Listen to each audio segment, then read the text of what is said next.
Remedy is one of the most talented game development companies in the world, and they have further shown their might with Control.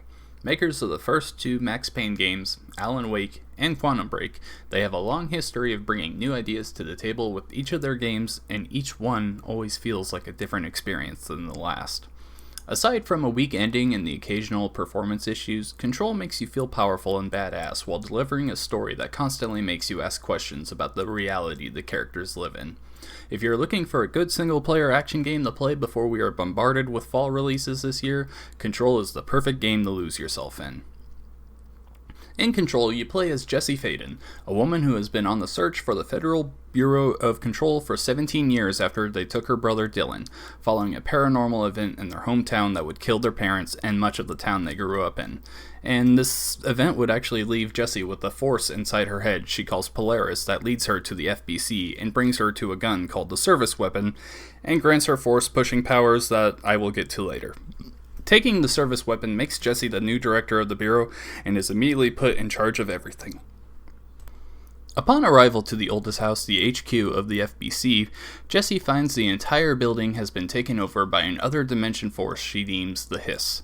These monsters have taken over the bodies of anyone residing in the oldest house not wearing a protective piece of equipment called an HRA. Let's focus on the oldest house real quick, though. The entire game takes place in this one building that is constantly shifting. I love the layout of the different floors you travel through, and even though you're largely exploring one building the entire time, things feel different enough on each floor, and the same marble walls between floors can make for different battle strategies depending on what is in the room. The oldest house is mysterious and never makes the player yearn to be somewhere else. The FBC's motive is to understand and control supernatural forces that appear in the world. When Jessie and Dylan were kids, they found what the Bureau calls an object of power. Objects of power are normal everyday items that transport Jessie to the astral plane and allow her to get her powers.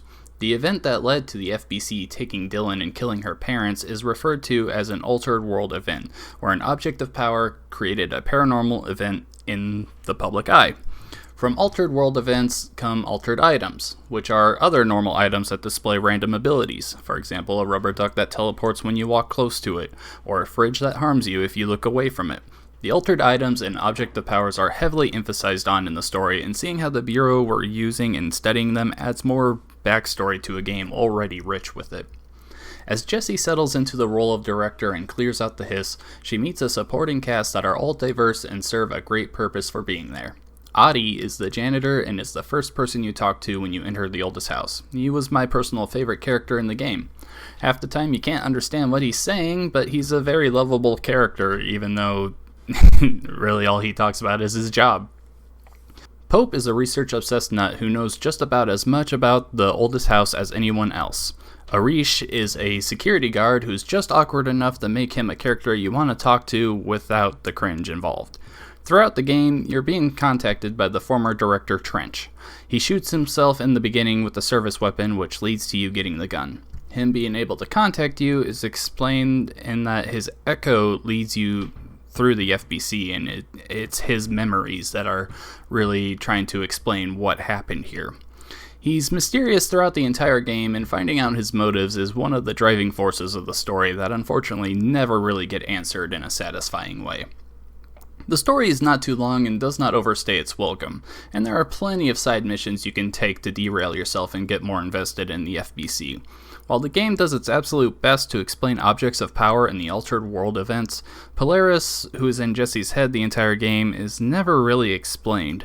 In fact, in in-game, Jessie acknowledges that she will never understand Polaris, and it is left at that. It feels like Remedy were being rushed and could not finish tying up all the loose ends of the game. Overall, the story is a great ride through the first 9 chapters, but it's the 10th and final chapter that takes a disappointing turn.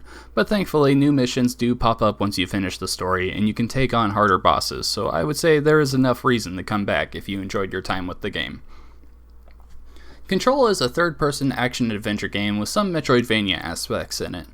The main focus of gameplay is always your use of your powers and the service weapon, but you will be rewarded for exploring and returning to previous areas when you have new abilities and a higher access level to lock doors. Constantly, you will be sent back to previous areas to access new areas and find new secrets. The oldest house is built up with the FBC's different divisions serving as the levels. Early game is spent in the executive area, but the second area, maintenance, is easily one of the areas you will spend the most time in, even after you have gone through the research, containment, and other areas. Jessie's powers are definitely the selling point of Control. Her first power, called Launch, always feels the strongest and was my personal favorite to use. With this, she picks up a nearby object and chucks it at her enemy with a ton of psychokinetic force. It feels great throwing computers and pieces of wall at the hiss and occasionally picking an item up from behind the enemy that damages them on the way to you, just so you can double that damage when you throw it back at them. Launch can be upgraded to also grab enemies' rockets and grenades, and can also pick up the enemies themselves if they are low enough on health. It is easily the most expanded on ability in the game, and I recommend putting as much upgrade points into it as possible. Jessie's other abilities include Shield, which lets her pick up debris around her to use as a shield, and can be upgraded to be launched at enemies. Seize will make an enemy an ally if they are too low on health, and Levitate allows her to fly for a short time and slow her falling. There are just enough platforming areas in the game that make Levitate feel worthwhile. Early in the game, I died more from not paying attention to where I was walking than from the hiss, so when I finally got Levitate, not only did it open up new aerial battles for me, but it made traversing the oldest house feel much better. The service weapon is a gun that starts out looking like a standard pistol. As you progress through the game and find materials, you can change it to act differently. Its different forms will allow it to act like an SMG, a shotgun, or a sniper, and all can be upgraded and kitted with different mods to give certain advantages. Personally, I mostly stuck with Grip, the beginning form, and Spin, the SMG form. You can equip up to 2 forms at a time and easily switch between both by pressing the X button. Throughout the game, the hiss are always popping up, but generally are not the hardest to take down. Once you learn how to balance the meters on your power energy and your gun's ammo, you generally will have a good plan of attack for most forces in the game. Staying mobile and finding or creating cover is always the best defensive idea, but no new ideas are ever implemented here. The hiss come in different sizes and forms. Your basic hiss will run at you with handguns, but occasionally will have heat-seeking rockets to fire at you as well. Some hiss will have shields that are easily destroyed by throwing objects at them.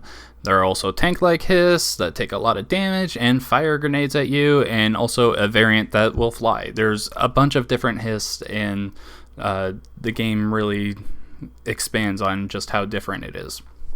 As mentioned before, the greatest test of your skills will come in the side mission boss fights, as those are much more challenging than anything in the main story, but even those are not too bad.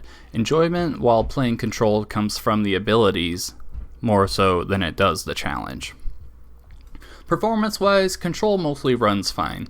I did not encounter any game-breaking bugs or glitches, and the game looks beautiful. There are times when a lot is going on in a battle, though, that the game stutters, and that's even on my Xbox One X.